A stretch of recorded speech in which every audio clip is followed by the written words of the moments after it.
on, everybody? Car Guy here with another video, and we just had a freak pollen storm in February, so my car is actually really filthy right now. I went ahead and cleaned the wheels just so it'd be somewhat presentable for the video, but today we're going to be talking about gear ratios, and is it worth it to put 4.10 gears in your 4.6 Mustang?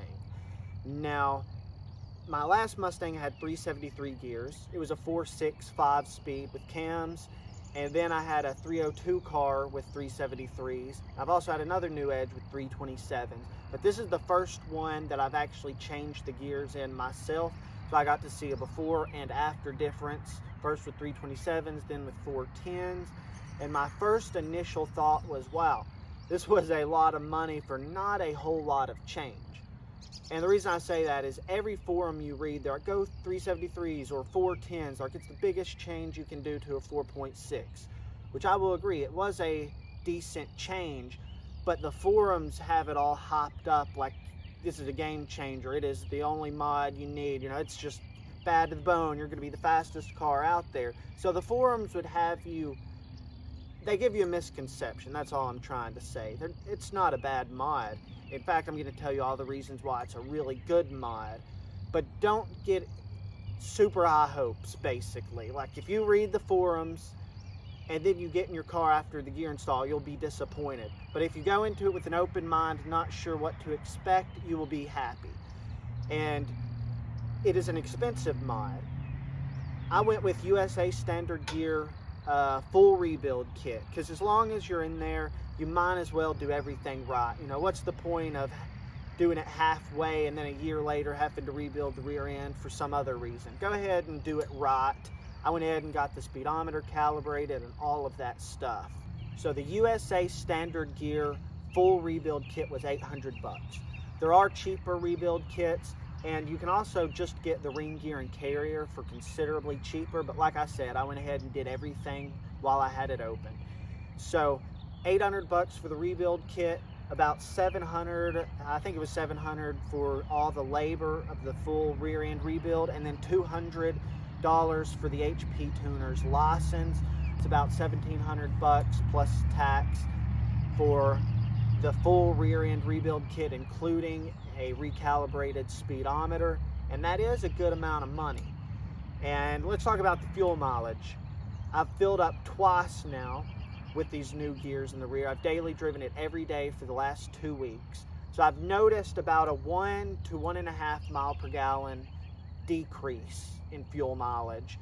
Now, used to I would average about 18.5, 19 if I was being really good on the car. And first fill up, I noticed 17.5 miles per gallon. Second fill up, 17. So there is a little bit of decrease in fuel mileage. But you've also got to understand it's a 21% increase in your gear ratio going from 327s to 410s. So now let's talk about what everybody wants to talk about, the acceleration differences. Now with the automatic, second gear is considerably quicker than it used to be. You drive a 4.6, so you know that second gear will just pull forever, and it's not even that fast once it gets to that last 500-600 RPM. It kind of just winds on forever, and so now it is considerably faster in second gear. Second gear now ends around like 65, 67 miles per hour if I'm remembering correctly. So when you're on the highway, there is no second gear downshifts anymore. It's always into third, and actually you don't even have to downshift that much anymore, because at 65 miles an hour you're doing 2,500 RPMs.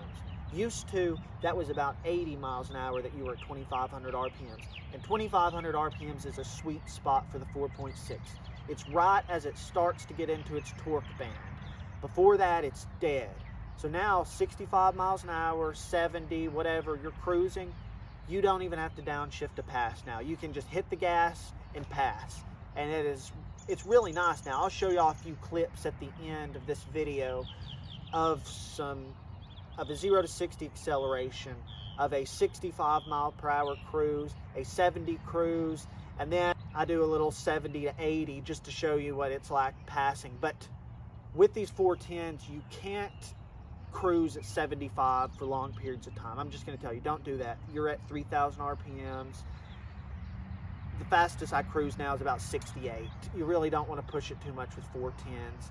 Now, would I install 410 gears on this car again? No, I would not, and I'll tell you the reason why. This car is my daily driver, and this kind of just struck me as a moment of, hey, let's make my daily faster. Did it work? Yes, but I don't have any further plans to build this car. So in that regard, it was kind of dumb to do these gears, but I'd never put gears in a new Edge, so I also kind of just wanted to do it to do it. Now, if this was like a street car or a drag car, or if my rear end was going out, I would 100% do this mod again. But since I don't have any future plans for the car other than to just daily drive it, I think it was kind of a waste of money. But hey, at least I get to have fun with this waste of money, right? So let's watch those final clips, and you decide. Gears, are they worth it or are they not worth it?